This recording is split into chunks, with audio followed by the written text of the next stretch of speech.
show, we kind of piece it together. Like, we get all of our music, and he says, learn your music, and then we kind of have some music rehearsals, and then the chorus is rehearsing separately, and then we're doing dialogue over here, and then we have to put it all together. And so for big chunks of rehearsal, you're going, I have no idea where this fits into the context of the play. I don't really know what's going on, but boy, do I know the notes and rhythms.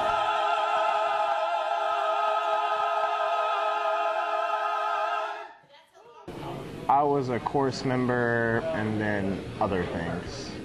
We didn't look at our music till about January. The principals got their music. We all got our music about the same time, but throughout the break we kept getting emails saying, we're changing everything. We're changing everything. Chorus members, pick up a different score when you get here. And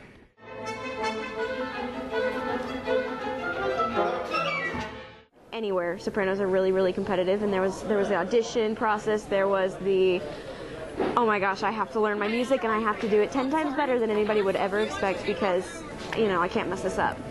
And I think the biggest challenge for me personally was the fact that I had just come back from a semester off and nobody was expecting anything from me, so I didn't want to disappoint anybody.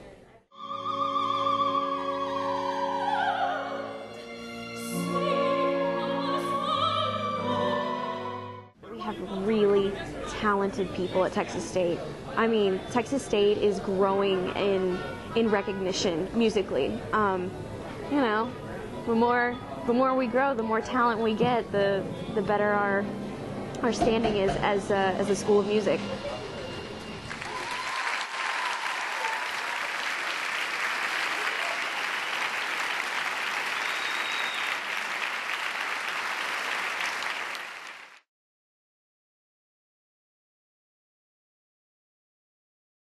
The Associated Student Government is working to introduce a bill by the end of the semester that would mean a campus-wide smoking ban at Texas State. The university's current policy prohibits smoking in the quad, as well as the breezeways of Alkek Library and the Academic Services Building. The current policy also states that smoking is not prohibited within 20 feet of any building. The authors of the proposed campus-wide ban say that the dangerous side effects of secondhand smoke provide an incentive for the bill. Some non-smoking students feel that being exposed to excessive smoking on campus is a violation of their personal rights. Yeah, in the quad. I mean, I don't like walking next to people that smoke. Most students feel that it's not the rule itself that's the problem, it's the enforcement. Opponents of the smoking ban feel that it is unrealistic to implement a new policy when there is no enforcement of the current one. Young Conservatives of Texas Chairman Brad Schmidt says that the proposed ban is an infringement of personal liberty. Alienate smokers that come to this campus, and there's definitely a lot of them. And they're not planning to specify any designated smoking areas for those that live on campus. The Student Health Center will be conducting a survey within the next 2 weeks that could ultimately decide the fate of the university's smoking policy. The new proposal may be introduced after the results of the survey have been collected. For Bobcat Update, I'm John Gregory.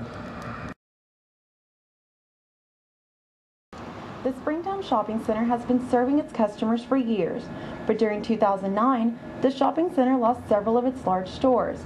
Most of the stores relocated to areas along Interstate 35 south of the city.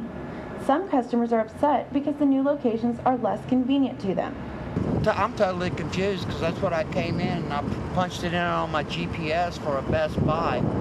And I come here and there's nothing here, but yet my GPS is telling me that it is here. And which I've learned they moved on. Having so many businesses relocate at the same time leaves the remaining ones with less traffic. They've seen sales decline over the past several months.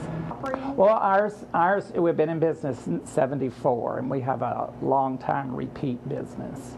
And really, we're just down just a very, very small percentage. The Springtown Shopping Center used to be full of activity. That is until businesses like these began shutting down their doors. The shopping center saw its first loss when Best Buy closed. Soon to follow were Target, Penny's, and Bell's. The city explored the possibility of assisting the Alamo Drafthouse in opening a theater in one of the abandoned stores, but the idea hasn't been approved yet. Some feel the status quo is a big waste. It should be done. They need to do something to improve this huge waste of lot. I mean, look at all this parking area that's just totally gone to waste. The most recent store to close at the Springtown Shopping Center was Applebee's, which had been doing business there for almost 10 years. For Bobcat Update, I'm Cara Bell.